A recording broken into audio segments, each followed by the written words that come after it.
जय हिंद दोस्तों, हमें अक्षय सर नारदगंज वाले और आप देख रहे हैं अक्षय मैथ क्लासेस। आज क्लास 10th के फिजिक्स का टॉपिक है। चैप्टर तो वही चल रहा है, प्रकाश का परावर्तन, लेकिन टॉपिक चेंज है। दर्पण सूत्र, आवर्धन और समतल दर्पण, अवतल दर्पण, उत्तल दर्पण की पहचान। पहले तो दर्पण सूत्र बोलते हैं। देखो दर्पण सूत्र क्या है, 1/f बराबर 1/u प्लस 1/v, बस यही है दर्पण सूत्र। अब आपके मन में सवाल उठेगा, हाँ ये तो साबित कर भी नहीं किया, इसी बोल दिए। अरे यार, कोई भी वैसा फार्मूला नहीं, हम प्रूफ नहीं करेंगे, हम सब चीज़ साबित करेंगे, लेकिन फ़िलहाल अभी दर्पण सूत्र क्या है वो बताते हैं। इसके बाद इसी का नंबर आने वाला है। इसके बाद जो हम बताने वाले हैं वो हर तरह के फार्मूलाएँ प्रूफ करने वाले हैं। दर्पण सूत्र F बराबर R/2, आवर्धन, हर सबका फार्मूला साबित करेंगे। तो फिलहाल दर्पण सूत्र क्या है वो बोल देते हैं। एक ऐसा सूत्र जो वस्तु की दूरी, प्रतिबिंब की दूरी तथा फोकस दूरी के बीच में संबंध स्थापित करता है। फिर से बोल देते हैं, एक ऐसा सूत्र जो वस्तु की दूरी,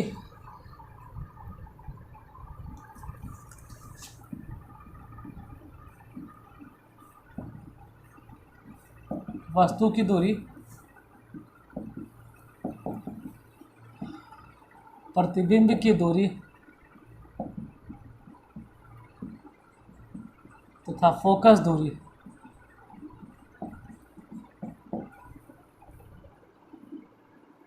में संबंध स्थापित करता है, वैसे सूत्र को दर्पण सूत्र कहते हैं। उसके बाद ये वाला लिख दीजिएगा, हो गया। अगर दर्पण सूत्र की परिभाषा पूछे तब, लेकिन मेन तो रहता है कि एग्ज़ाम में 5 नंबर के लिए साबित करने आता है, तो वो हम साबित करेंगे। अब आते हैं आवर्धन।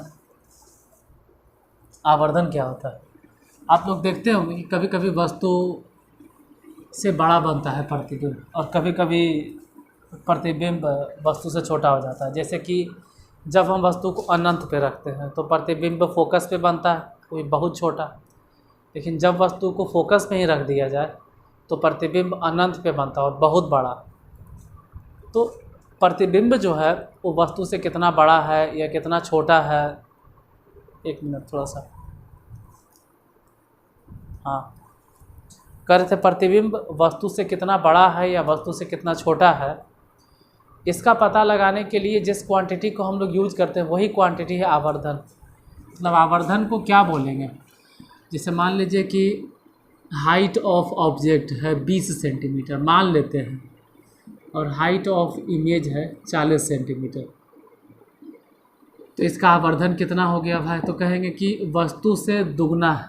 कैसे निकलेगा? 40/20, काट के देख लो तो कट के हो गया 2। जैसे एक चीज़ और बताते हैं, मान लीजिए हाइट ऑफ ऑब्जेक्ट 100 सेंटीमीटर मान लेते हैं, हाइट ऑफ इमेज जो है वो 500 सेंटीमीटर, तो बताओ कि आवर्धन कितना हो गया? तो ये 100 है और वो कहाँ 500 गुना है। कै गुना है? 5 गुना ज़्यादा, तो मैग्नीफिकेशन 5 हो गया। कैसे? 500 ऊपर और 100 नीचे, कट के हो गया 5। मतलब आवर्धन बराबर क्या समझे आप, कि ऊपर लिखा था हाइट ऑफ इमेज और नीचे लिखा था हाइट ऑफ ऑब्जेक्ट। यही है दर्पण का आवर्धन या गोलीय दर्पण का आवर्धन। मतलब हम ये कह सकते हैं कि प्रतिबिंब की ऊंचाई, हाइट ऑफ इमेज को क्या बोलेंगे? प्रतिबिंब की ऊंचाई तथा वस्तु की ऊंचाई के अनुपात को ही आवर्धन कहते हैं, और आवर्धन को सूचित किया जाता है m से। तो दर्पण सूत्र क्या है, आवर्धन क्या है, दोनों बता दिए। अब जरा अगले टॉपिक पे आते हैं, समतल दर्पण, अवतल दर्पण और उत्तल दर्पण, तीनों की पहचान हम कैसे करेंगे। अब क्वेश्चन उठता है 3rd नंबर कि समतल दर्पण, अवतल दर्पण और उत्तल दर्पण की पहचान कैसे करेंगे। तो देखिए तीनों दर्पण की पहचान, पहले तो बोलेंगे छू कर बाय टचिंग, ठीक है, बाय टचिंग, छू कर। कैसे? तो छू कर सिंपल है कि परावर्तक सतह अगर समतल होगा तो समतल दर्पण, अगर परावर्तक सतह उठा हुआ होगा तो उत्तल दर्पण, और अगर परावर्तक सतह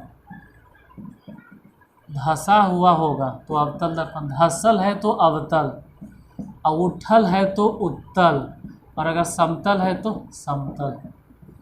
मतलब छू कर कैसे पहचान करेंगे? हम लिखेंगे वैसा दर्पण जिसका परावर्तक सतह समतल होता है, वैसा दर्पण जिसका परावर्तक सतह समतल होता है उसे समतल दर्पण कहते हैं, और वैसा दर्पण जिसका परावर्तक सतह उठा हुआ होता है उसे उत्तल दर्पण कहते हैं। वैसा दर्पण जिसका परावर्तक सतह धंसा हुआ रहता है उसे अवतल दर्पण कहते हैं। ये हो गया छू कर। अब जरा आते बिना छुए, बिना छुए, बिना छू कर या बिना छुए। देखो, हम वस्तु को दर्पण के सामने रखते हैं, दर्पण के बहुत सामने, नज़दीक है तब, दर्पण के बहुत सामने। जब प्रतिबिंब सीधा सीधा तो खैर सब में बनेगा, प्रतिबिंब सीधा सब में बनेगा। क्यों सब में बनेगा सीधा? क्योंकि चाहे अवतल दर्पण हो उत्तल दर्पण हो, हम वस्तु को एकदम नज़दीक रख रहे हैं, एकदम नज़दीक। तो अवतल दर्पण में भी जब वस्तु को एकदम नज़दीक रखते हैं ना तो आभासी प्रतिबिंब बनता है, मतलब सीधा बनता है। और उत्तल दर्पण में तो खैर सीधा ही बनता है। तो जब प्रतिबिंब, ठीक है, प्रतिबिंब सीधा सीधा तो बनेगा ही, सीधा और वस्तु के बराबर, वस्तु के बराबर तो समतल दर्पण। और जब सीधा लेकिन वस्तु से बड़ा, बड़ा नहीं छोटे बोलो, वस्तु से छोटा तो उत्तल दर्पण।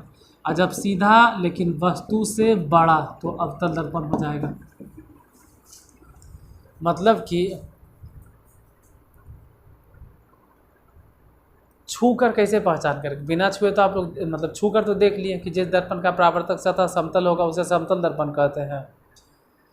जिस परावर्तक सतह का मतलब जिस दर्पण का परावर्तक सतह उठा हुआ होगा उसे उत्तल दर्पण कहते हैं, और जिस दर्पण का परावर्तक सतह धंसा हुआ होगा उसे अवतल दर्पण कहते हैं। अब बिना छुए कैसे पहचान करेंगे? तो बोलेंगे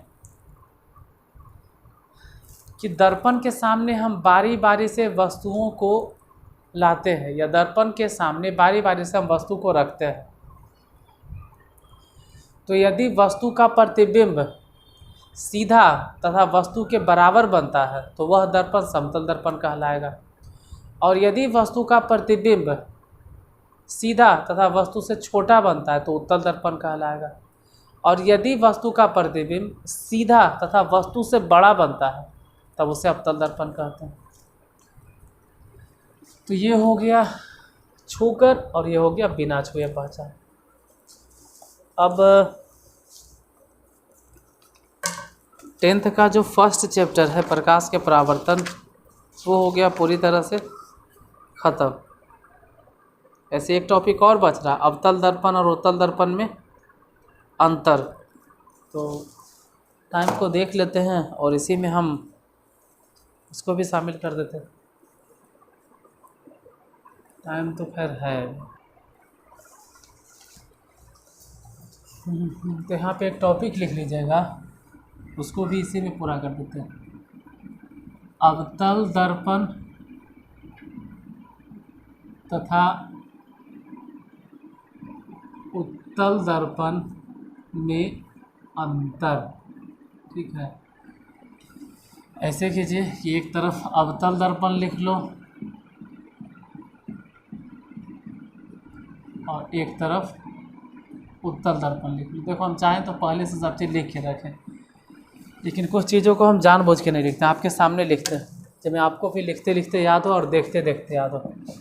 पहले नंबर तो है कि अवतल दर्पण का परावर्तक सतह धंसा रहता है, जबकि उत्तल दर्पण का परावर्तक सतह उठा रहता है। पहला पॉइंट तो ये हो गया। दूसरा नंबर आप लोग देखें कि अवतल दर्पण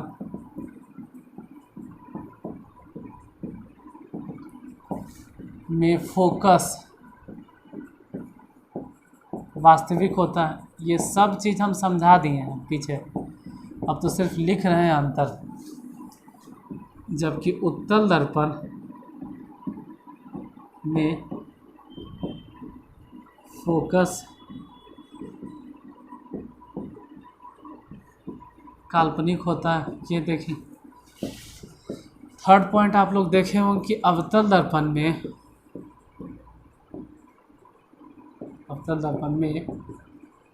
प्रतिबिंब का आकार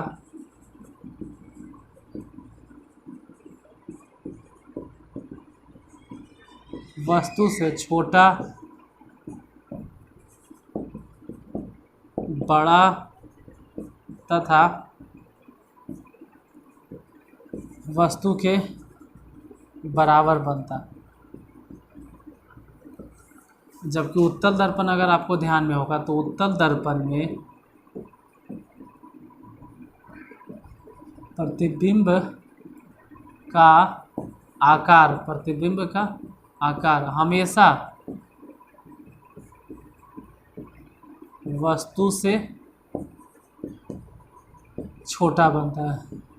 एक बात और आपको याद होगा, नीचे तक दिख रहा है या ऐसे ही लिखते जा रहे हैं? चलो एक और पॉइंट हट जाएगा। एक बात और याद होगा कि अवतल दर्पण को हम साबित भी किए थे कि अवतल दर्पण को अभिसारी दर्पण क्यों कहा जाता है। अभिसारी दर्पण कहा जाता है क्यों? क्योंकि अनंत से आने वाली प्रकाश की किरणें सभी एक बिंदु पे संसरित हो जाती हैं। जबकि उत्तल दर्पण को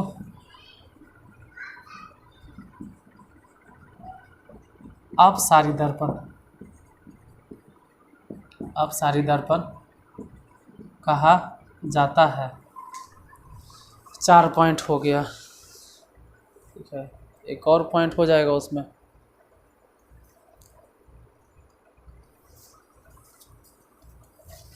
जगत ने है, लेकिन यहाँ पे देखोगे जो अंडरलाइनिंग करके समझाएंगे। अवतल दर्पण में प्रतिबिंब का आकार वस्तु से छोटा, बड़ा तथा वस्तु के आकार के बराबर बनता है। मतलब अवतल दर्पण में लिख लो, जगत ने है, हम बोल देते हैं अवतल दर्पण में प्रतिबिंब वास्तविक तथा आभासी दोनों प्रकार के प्रतिबिंब बनते हैं। अवतल दर्पण में वास्तविक तथा आभासी दोनों प्रकार के प्रतिबिंब बनते हैं, जबकि उत्तल दर्पण में हमेशा आभासी प्रतिबिंब बनता है। अब यूट्यूब है, अगर छूट गया तो पीछे रिवाइंड कर लेना। अवतल दर्पण में वास्तविक तथा आभासी दोनों प्रतिबिंब बनता है और उत्तल दर्पण में हमेशा वास्तविक प्रतिबिंब बनता है। तो आज प्रकाश का परावर्तन पूरा हो गया, ख़त्म। अब रह गया डेरिवेशन, मतलब सूत्र साबित करना। तो कल से आपको हर एक फार्मूला साबित करके दे दिया जाएगा। जैसे कि कल हम प्रूफ कर देंगे F बराबर R/2, उसके बाद हम प्रूफ कर देंगे दर्पण सूत्र, उसके बाद आवर्धन। इस तरह से आपको प्रूफ करके दे देंगे। और दर्पण सूत्र देखो, अगर हर एक फार्मूला एक ही दिन प्रूफ कर देंगे तो बाउंस कर जाएगा ऊपर, इसलिए क्लास बाई क्लास देंगे। जैसे एक दिन में एक फार्मूला साबित करेंगे, फिर दूसरे दिन दूसरा फार्मूला साबित करेंगे, फिर तीसरे दिन तीसरा फार्मूला साबित करेंगे। इस तरह से करके जिसमें बर्डन नहीं हो, प्रेशर नहीं हो दिमाग पे, और आप उबियाएँ भी नहीं। 10 मिनट 15 मिनट का वीडियो देखने में आपको ज़्यादा टाइम भी नहीं लगेगा, आराम से समझ में भी आ जाएगा।